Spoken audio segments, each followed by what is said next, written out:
Kitab suci pada dasarnya mengajarkan kebaikan agar manusia bisa hidup lebih berkualitas. Setiap kitab suci pasti mempunyai pesan yang sangat bermakna untuk umatnya. Kitab suci juga kerap dijadikan pedoman yang menjadi panutan bagi setiap umat beragama. Namun pemirsa, tahukah Anda bahwa dalam sebuah kitab suci terdapat suatu bukti akan fakta yang terjadi di alam semesta ini? Pemirsa, inilah berbagai fakta berdasarkan kitab suci versi On The Spot.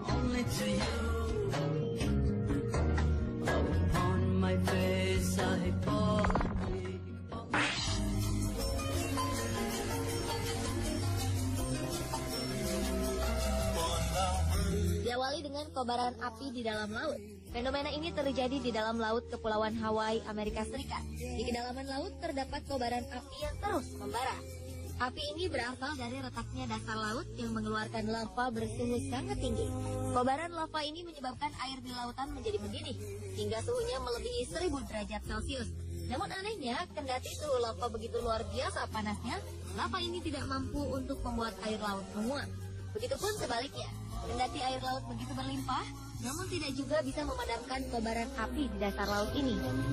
Fenomena alam ini rupanya sudah tercatat dalam kitab suci Al-Quran surat At-Tur ayat 1-8. Dalam ayat ini Allah Subhanahu wa Ta'ala berfirman, yang artinya, demi bukit dan kitab yang ditulis pada lembaran yang terbuka, dan demi Baitul Ma'mur dan atap yang ditinggikan langit, dan laut yang di dalam tanahnya ada api, sesungguhnya azab Tuhanmu pasti terjadi. Tidak seorang pun yang dapat menolaknya.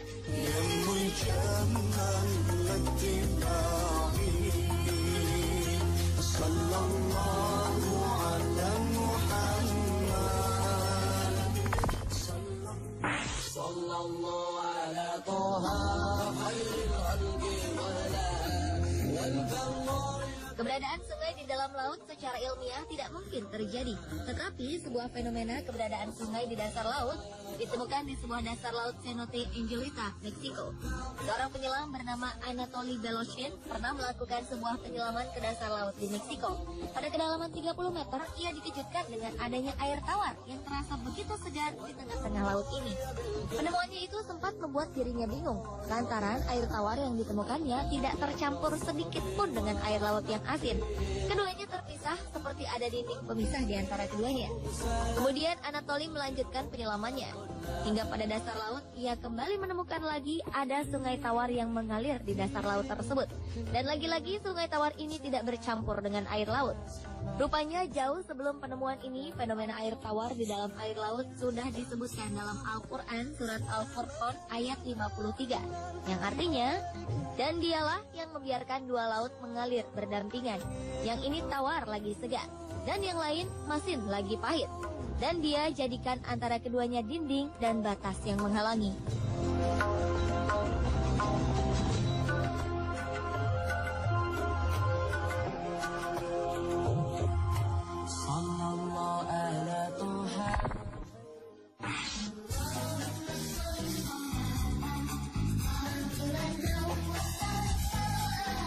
Berikutnya adalah fakta tentang sedikitnya kadar oksigen pada suatu ketinggian. Kini terbukti jika udara yang kita hirup di bumi ini memiliki kadar oksigen yang begitu tinggi sehingga membuat manusia dapat bernafas dengan lega. Hal ini akan berbanding terbalik ketika kita menaiki sebuah gunung yang begitu tinggi. Kadar oksigen yang tersedia semakin sedikit untuk bisa kita hirup. Hal ini lantaran tekanan oksigen yang berada di ketinggian mengalami penurunan yang cukup drastis dibandingkan dengan tekanan oksigen di daratan. Jauh sebelum pemahaman semua itu, fakta akan hal ini ternyata sudah dijelaskan di dalam Al-Quran surat Al-An'am ayat 12, yang artinya, barang siapa yang Allah menghendaki akan memberikan kepadanya petunjuk, niscaya dia melapangkan dadanya untuk memeluk agama Islam. Dan barang siapa yang dikehendaki Allah kesesatannya, niscaya Allah menjadikan dadanya sesak lagi sempit, seolah-olah ia sedang mendaki langit. Begitulah Allah menimpakan siksa kepada orang-orang yang tidak beriman.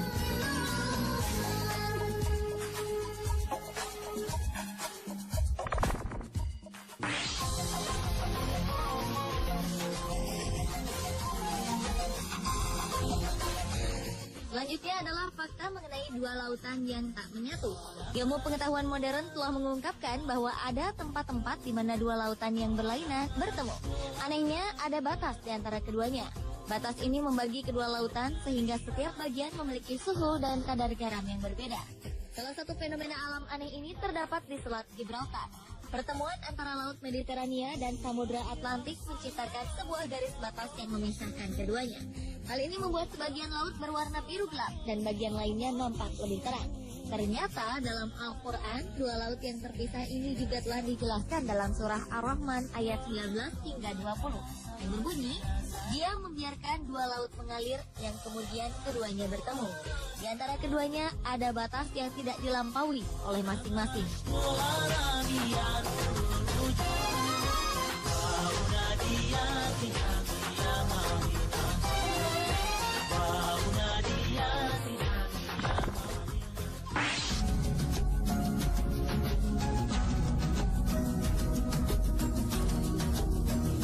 Berikutnya adalah sebuah kebenaran akan keberadaan kapal Nabi Nuh menurut Alkitab. Dalam Injil disebut bahtera besar ini berada di Gunung Ararat. Sejumlah ahli berpendapat gunung ini berada di wilayah Armenia dan selatan Turki. Dan rasa penasaran para ahli sejarah ini terjawab sudah. Pada bulan April 2010 lalu, sekelompok peneliti dari Cina yang tergabung dalam Noah's Ark Ministries International mengumumkan mereka berhasil menemukan sisa-sisa bahtera Nabi Nuh yang berada di ketinggian 4.000 meter di Gunung Agri atau Gunung Ararat di Turki Timur. Para peneliti ini pun berhasil masuk ke dalam bahtera ini dan mengambil foto dari beberapa spesimen. Spesimen yang mereka ambil berusia 4.800 tahun dan sangat cocok dengan apa yang digambarkan dalam sejarah. Para peneliti yang berjumlah 15 orang ini juga memamerkan sejumlah fosil bahtera yang diduga berasal dari bahtera Nabi Nuh seperti tambang, paku, dan pecahan kayu.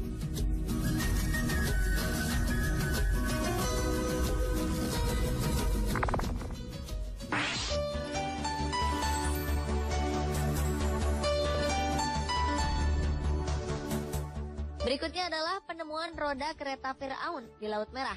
Seorang arkeolog bernama Ron Wyatt mengatakan bahwa dirinya telah menemukan beberapa roda kereta tempur kuno di dasar Laut Merah pada akhir 1988. Menurutnya, bangkai kereta ini merupakan bangkai kereta tempur Firaun yang tenggelam di Laut Merah setelah mengejar Nabi Musa bersama pengikutnya.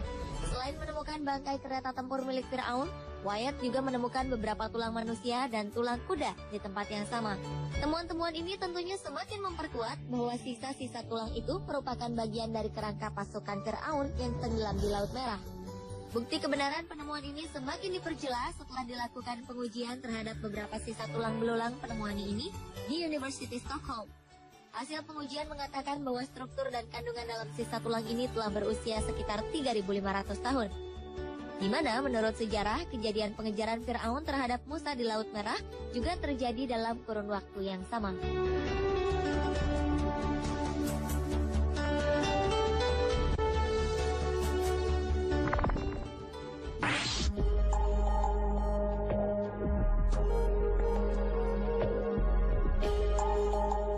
Berikutnya adalah misteri akan tabut perjanjian. Menurut sebagian orang, tabut perjanjian dianggap sebagai bagian terbesar dari semua harta tersembunyi di dunia. Penemuan tabut perjanjian nantinya akan memberikan sebuah kebenaran bahwa perjanjian lama adalah kenyataan dari proses manusia. Benda sejarah sekaligus benda misterius ini nampaknya selalu menjadi tujuan arkeolog modern dalam melakukan petualangannya, di mana dalam tabut perjanjian ini terdapat 10 perintah Tuhan kepada Musa di Gunung Sinai. Perjanjian ini ditulis di atas sebuah lempengan batu di gunung tersebut.